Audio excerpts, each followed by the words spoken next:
তো আজকে আমরা কোনো রেস্কিউতে নেই, আজকে আমরা এই ভিডিওটাতে এসেছি আমি মেনলি একটা ইনফরমেশান দেওয়ার জন্য। কারণ আমাদের এখানে এই সিজনে প্রচুর পরিমাণে চন্দ্রবোড়া, দ্যাট মিন্স রাসেল ভাইপারের প্রচুর উৎপাত হচ্ছে। এবং এই সিজনটা প্রত্যেক বছরই সব জায়গাতেই রাসেল ভাইপারের উৎপাতটা হয় মেনলি কারণ ভাইপারের এই টাইমটা মেটিং সিজন চলে। যদিও সব সাপেরই হাইবারনেশন পিরিয়ড, বাট ভাইপারের এই সময়টা মেটিং সিজন চলে। আর তার সাথে যেটা মূল কারণ সেটা হচ্ছে ভাইপার অ্যাকচুয়ালি গর্তে থাকা সাপ নয়, সে বেশি কেমোফ্লেজ করে থাকতে ভালোবাসে। তো সেই অনুযায়ী সে বিভিন্ন নেচারে নিজেকে কেমোফ্লেজ করার জন্য একটা অ্যাভেলেবেল কালার বা কমন কালার হিসাবেই পাওয়া যায়।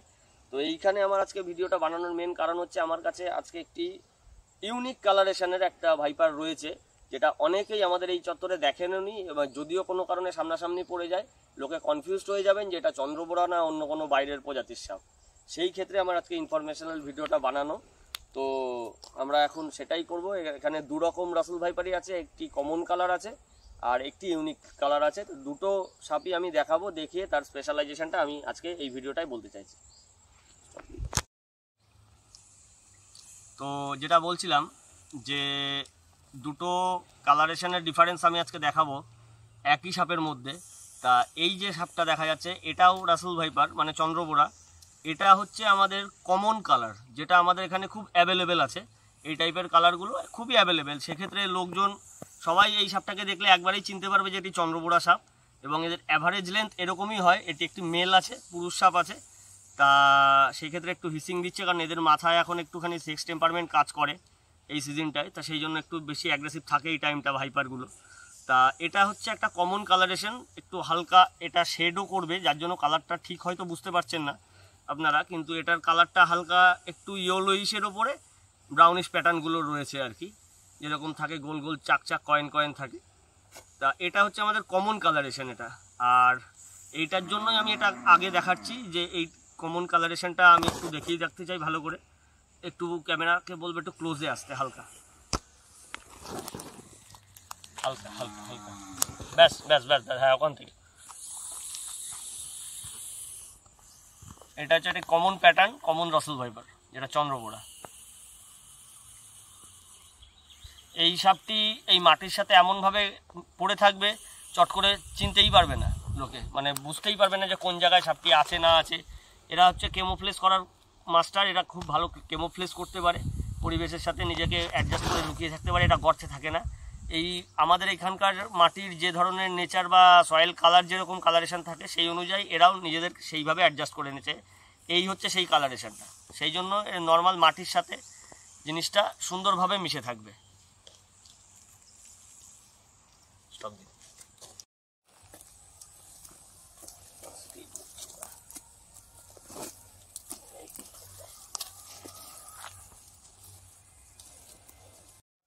যে এই সাপটি এটিও একটি রাসেল ভাইপার মানে চন্দ্রবোড়া, কিন্তু এই সাপটি একটু স্পেশাল আমার কাছে, যেটি আমি বলতে চাইছি ভিডিওতে বারবার করে, যে এর যে কালারেশনটা আপনারা দেখবেন পেটের তলা থেকে শুরু করে একদম গায়ের ওপর অবধি কালারটা পুরোটাই আলাদা। মানে কালারটি পুরো অরেঞ্জ মানে অরেঞ্জিশ রেডিশ অরেঞ্জ যেটা বলে আর কি।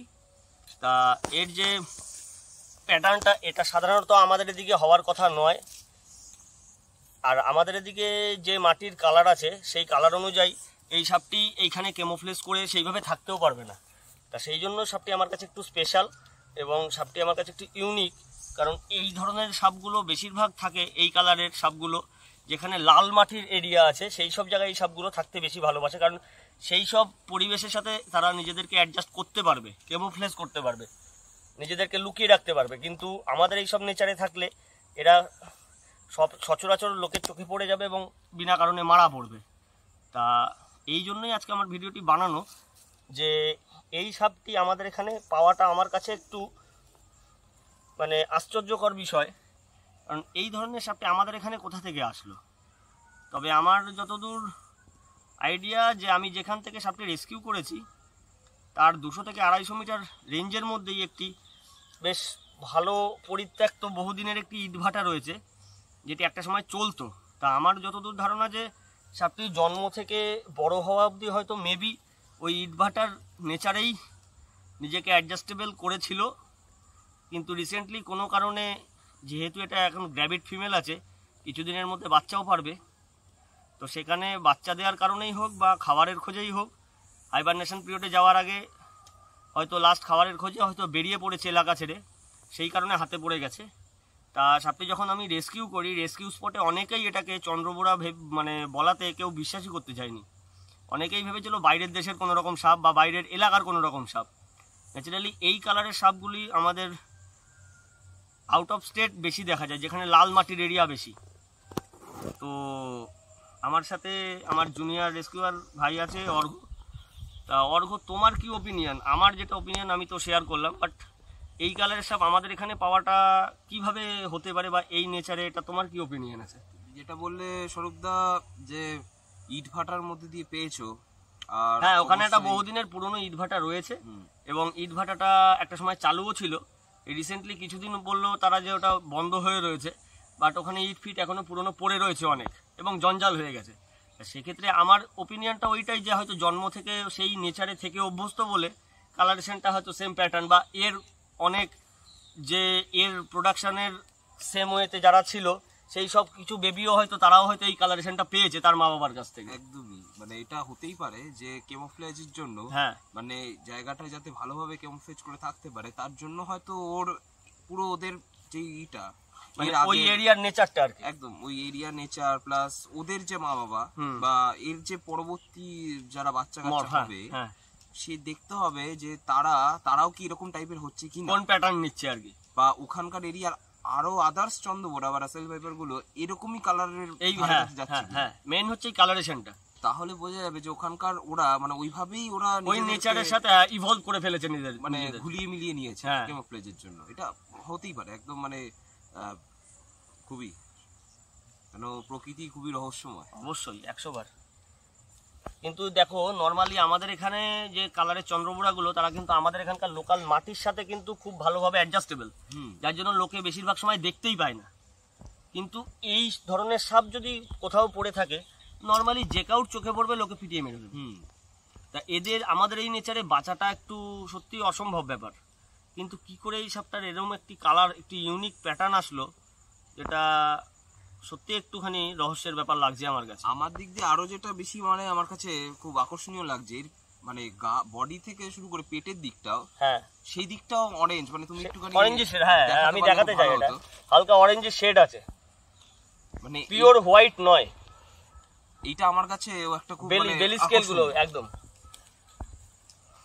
এবং এর যা অ্যাক্টিভিটি আমি দেখছি বা এর যা ক্যারেক্টার, বিশেষ করে মাথার দিক থেকে ও যখন মুভ নেওয়া শুরু করছে, আমার কাছে অনেকটাই, মানে বলবো না যে একদম শিওর, বাট আমার নিজের পার্সোনাল ওপিনিয়ন যে এটি আমার কাছে অনেকটা পা ফ্যাডারের সাথে ম্যাচ করছে।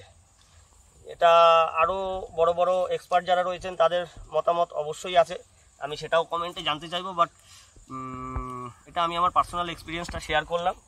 তো এরপরে যারা ফলো করছে আমাকে, তারা যদি কোনো এক্সট্রা ইনফরমেশান পেয়ে থাকেন এর ব্যাপারে আমাকে অবশ্যই দেবেন, আমার তাতে অনেকটাই হেল্প হবে।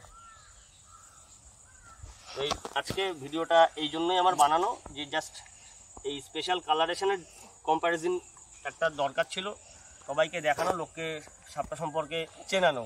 তাহলে বিনা কারণে লোকে সাধারণ জিনিসকে অসাধারণ ভেবে অনেক কিছু বড় একটা ক্ষতি করে ফেলতে পারে নেচারের। হচ্ছে দুটি সাপ, যেই দুটি সাপ নিয়ে আমরা ভিডিওটাই করলাম, এই দুটি হচ্ছে দুই কালারেশনের।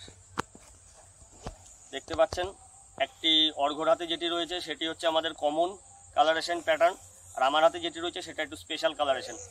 এই জন্যই এই ভিডিওটা আজকে বানানো, যে এই দুটি সাপে একই প্রজাতির সাপ কিন্তু দুই ধরনের কালার, যদিও কালার চেঞ্জ হয়, বাট এই টাইপের কালারটি আমাদের এই নেচারে পাওয়াটা পুরোপুরি অসম্ভব।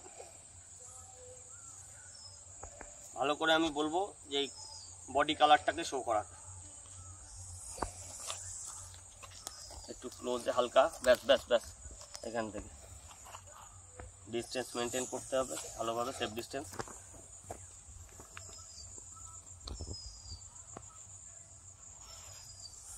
এমনকি এর পেটটাও আলাদা, হ্যাঁ ওটা নর্মাল শেড, হোয়াইট শেড, কিন্তু এর ফুল বডিটাই একটু অন্য ধরনের।